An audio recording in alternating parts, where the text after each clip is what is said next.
Tonight, regime change walkback.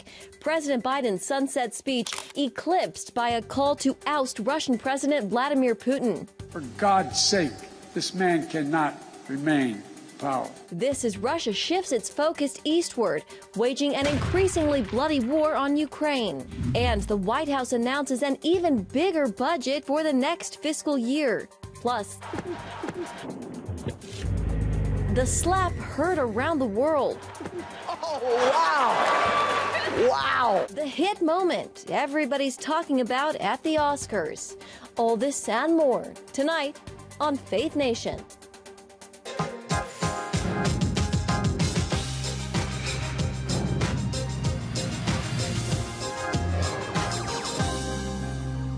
Damage control at the White House over the president's muddled messaging on the war in Ukraine.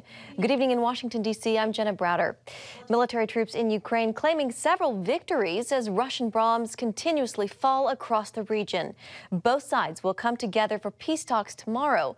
But will an ad-libbed gaffe by President Biden hurt that effort? CBN's Brody Carter has our top story. And Brody, even with a bloody stalemate between the two, both sides don't appear to be backing down. Jenna, the United Nations reports more than 1,000 civilians have been killed since Russia began its attack on Ukraine. Now, the two will meet for peace talks tomorrow for the first time in weeks. Ukraine says they've taken back several towns in the north and east, while Russia claims phase one of its attack is complete. And now there are new concerns. Moscow will take over strategic cities along the coast. The world likes to focus, everybody likes to focus on Kyiv.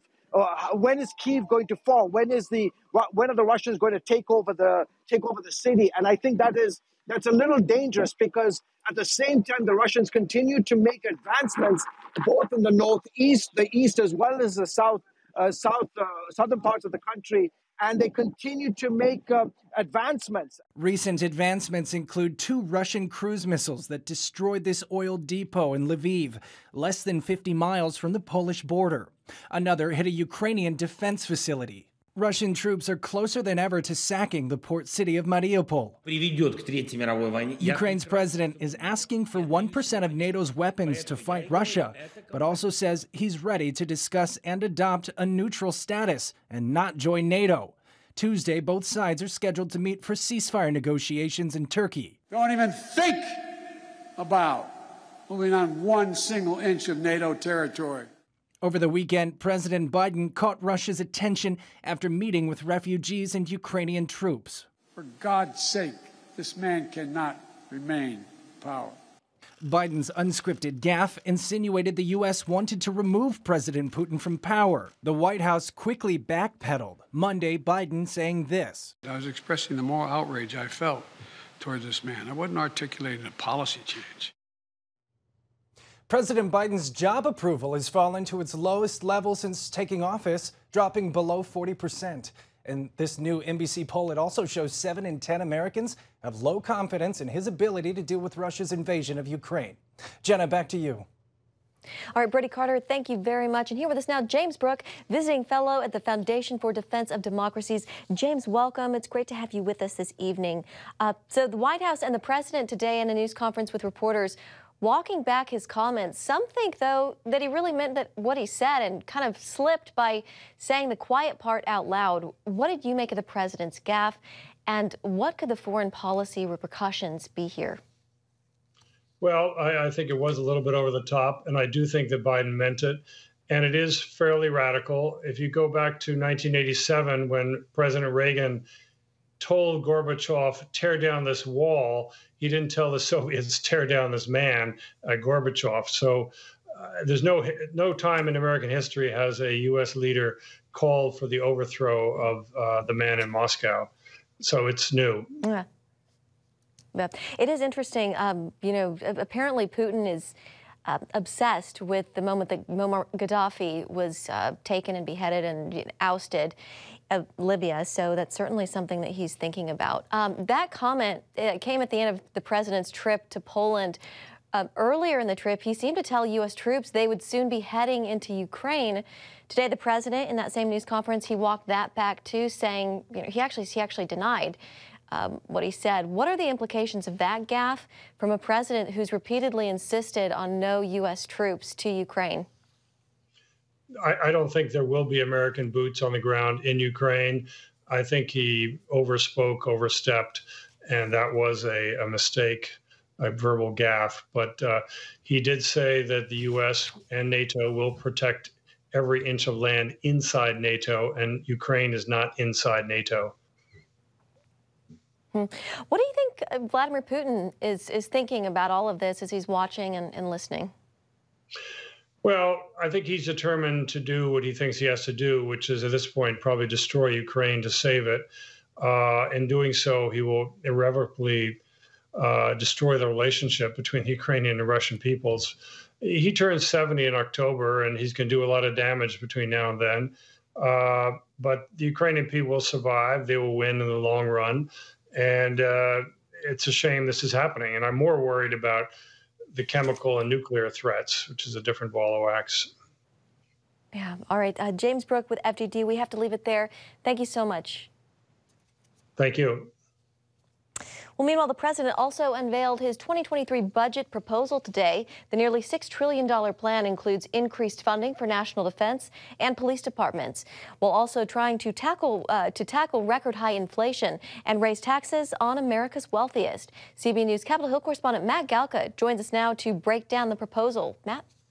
Well, Jenna, the president's $5.8 trillion proposal looks to address some of the more pressing issues on voters' minds, especially in a midterm election year in areas where Democrats could be on some shaky ground.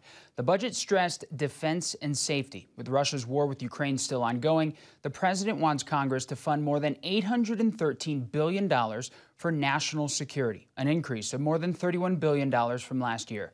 That number includes more than $680 million going directly to Ukraine's defense efforts, along with bolstering cybersecurity and defense systems for the United States.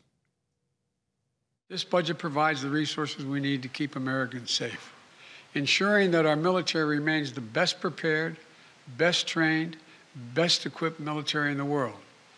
This budget also provides additional funding to forcefully respond to Putin's aggression against Ukraine and its economic, humanitarian, and security consequences. Now, here at home, the president looked to distance himself further from defund the police calls by proposing $20 billion for the Department of Justice to use on crime prevention programs and federal law enforcement. He's also asking for $30 billion of mandatory new enforcement spending over the next decade.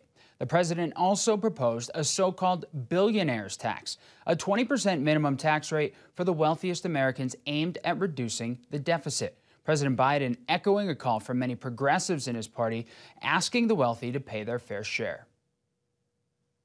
A firefighter and a teacher pay more than double the tax rate that a billionaire pays. That's not right. That's not fair.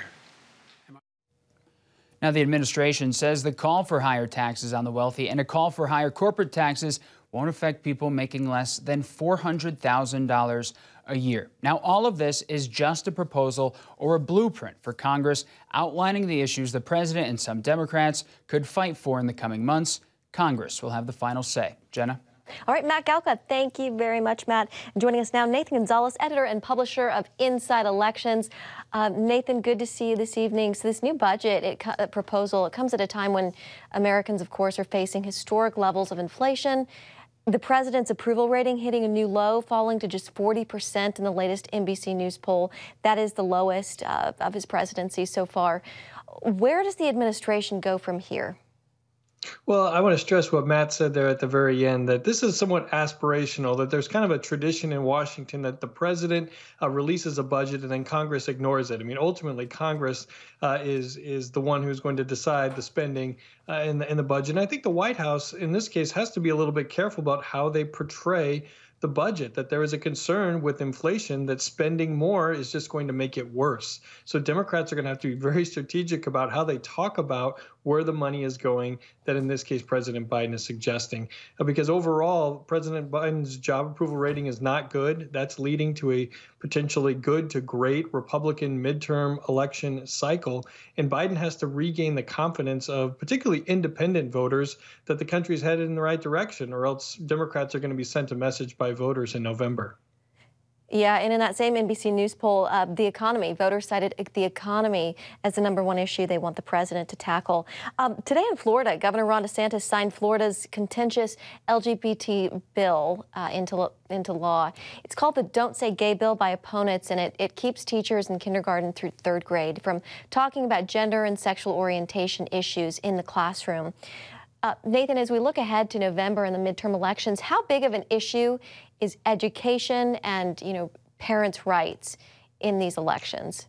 Yeah, I think it's going to be a front burner issue. I think in part because it's come to symbolize some of the culture war that's been going on in the country for some time. You can see it just in what people call it. Do you call it the Don't Say Gay bill? Do you call it the Parental Rights in Education bill, which is the official name of it?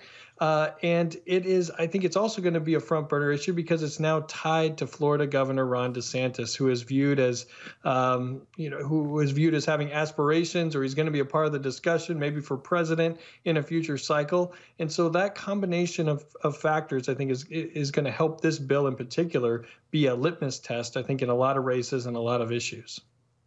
Yeah. Also today, a federal judge ruled in a civil case that former President Trump likely committed crimes over the 2020 elections, referring to the president's efforts to push Vice President Mike Pence to upend the certification of the Electoral College results. Nathan, does this move the dial at all in terms of Trump running again in 2024?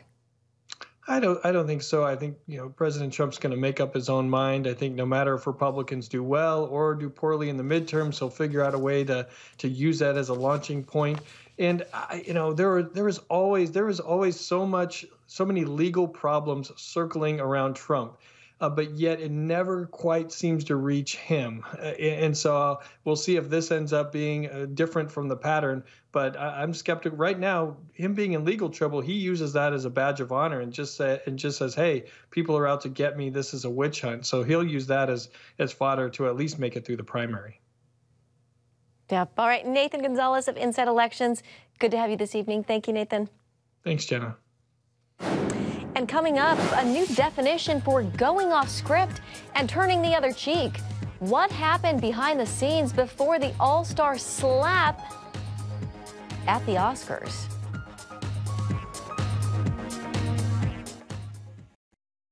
Was the slap heard around the world? Will Smith charging on stage at last night's Oscars and slapping Chris Rock after Rock made a joke about Smith's wife. Oh, wow! That moment landing hard after Rock's joke about Jada Pinkett Smith's shaved head. She has been public about her struggle with hair loss in the past. Less than an hour later, Will Smith won his first Academy Award for Best Actor in King Richard. In his acceptance speech, he talked about wanting to be a vessel for love, a stark contrast to his earlier behavior. He also revealed a piece of spiritual advice Denzel Washington gave him. Denzel said to me a few minutes ago, he said, at your highest moment, be careful. That's when the devil comes for you. And the Los Angeles Police Department says they are aware of the incident and that no charges have been filed. And joining us now is our very own Ephraim Graham, host of CBN's Studio 5. Ephraim, great to have you with us this evening.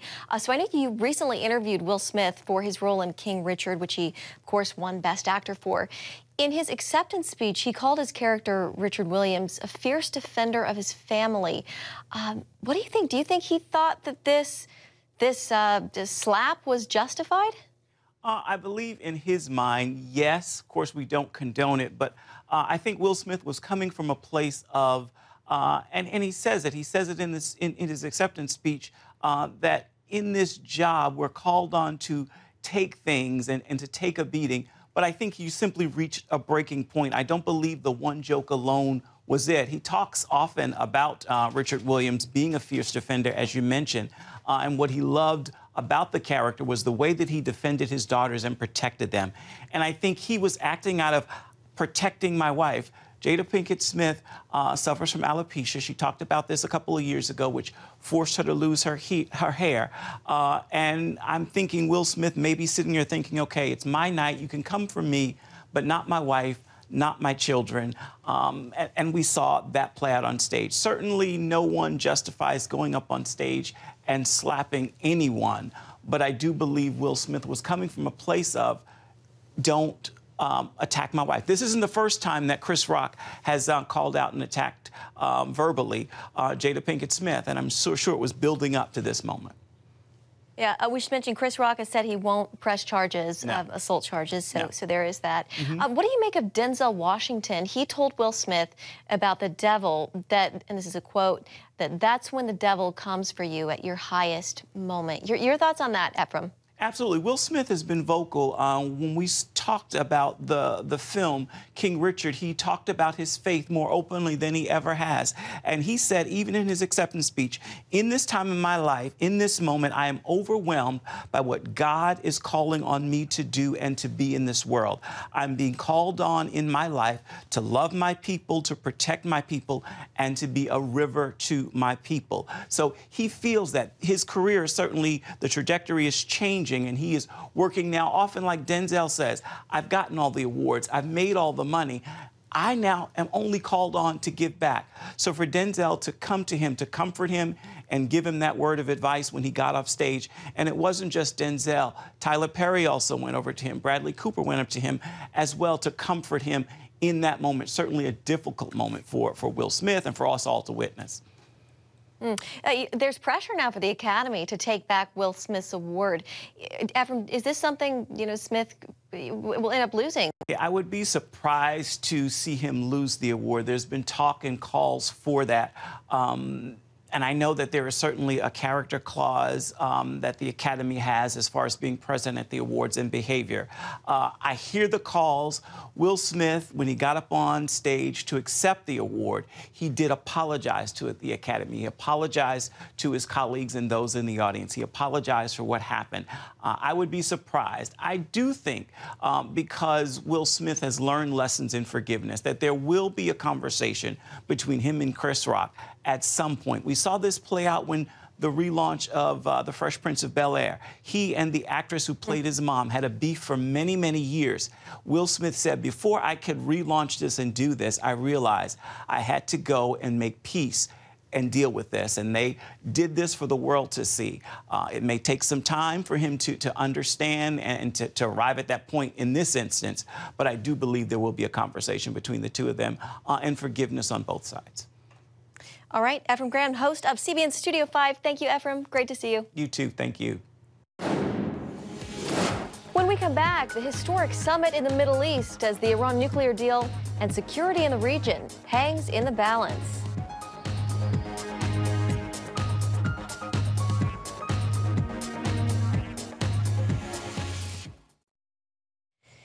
A historic summit is taking place in the Middle East. The foreign ministers of 4 Arab countries are meeting with Jewish leaders in Israel. At the top of the list, the mutual threat of a nuclear Iran. Here's CBN's Chris Mitchell. The foreign ministers of Bahrain, the UAE, Morocco, and Egypt flew into Israel for what's called the Negev Summit. The meeting took place at the former home of David Ben-Gurion, the father of modern Israel. The fact that they're coming here to be with us, they're recognizing that Israel is not just here, but Israel is a regional power, and is an allied regional power. We're an essential ally for these Arab states. It's quite an extraordinary moment. Former Israeli ambassador to the U.S., Michael Oren, sees the gathering as history in the making, but it also provides an opportunity for Arab nations to join with Israel in expressing to the U.S. their opposition to the Iranian nuclear deal. An agreement endorsed by U.S. Secretary of State Antony Blinken here in Jerusalem. The United States believes that a return to full implementation of the Joint Comprehensive Plan of Action is the best way to put Iran's nuclear program back in the box that it was in, but has escaped from since the United States withdrew from that agreement. Israel's Foreign Minister Yair Lapid emphasized Israel will do what it takes to stop Iran. From our point of view, the Iranian threat is not theoretical. The Iranians want to destroy Israel. They will not succeed. We will not let them. Israeli Prime Minister Naftali Bennett, who tested positive for COVID after his meeting with Blinken, raised a major concern about the Iranian nuclear deal. We're concerned about the intention to delist the IRGC, the Islamic Revolutionary Guards Corps. Their proxy, the Houthis, just this weekend carried out a horrific attack on Saudi Arabia. I hope the United States will hear the concerned voices from the region, Israel's and others, on this very important issue. Oren says the nuclear deal in 2022 will be worse than the original 2015 agreement. The fact of the matter is the Iranians managed to get pretty much everything they want, but they'll get a nuclear program that will enable them to retain their nuclear infrastructure, to develop intercontinental ballistic delivery systems. It will probably say nothing about the warheads. Basically, this will buy some time, maybe at most 4 years, on one part of the Iranian nuclear program, which is the enrichment program. And after those 4 years, Iran will be in the position to enrich enough uranium for hundreds of bombs. I am certain that this deal will put Israel and the Middle East on the path to a regional conflict. Warren and others point out the deal will also give billions of dollars in sanctions relief to Iran that could spread its terror activities throughout the region. How Israel and these Arab nations at today's summit plan to confront Iran may well determine the future of the Middle East. Chris Mitchell, CBN News, Jerusalem. Still ahead, the stage is set for historic matchups in the Final Four.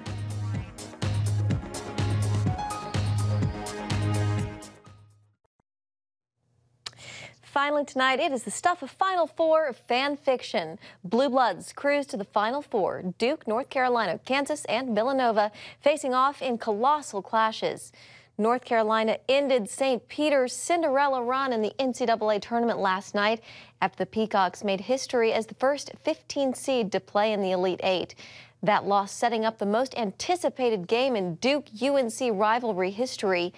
The Tar Heels and Blue Devils set to dance for the first time in tournament history, with legendary Coach K at Duke's helm, ending his retirement tour with a bang. And Kansas advancing to play number 2 seed Villanova. The Jayhawks' 16th Final Four in program history is set for April 2nd. All the March Madness coming to a head in the national championship 2 days later in New Orleans, Louisiana. All right, that's going to do it for Faith Nation. Thank you so much for joining us this evening. Have a great night. We'll see you right back here tomorrow.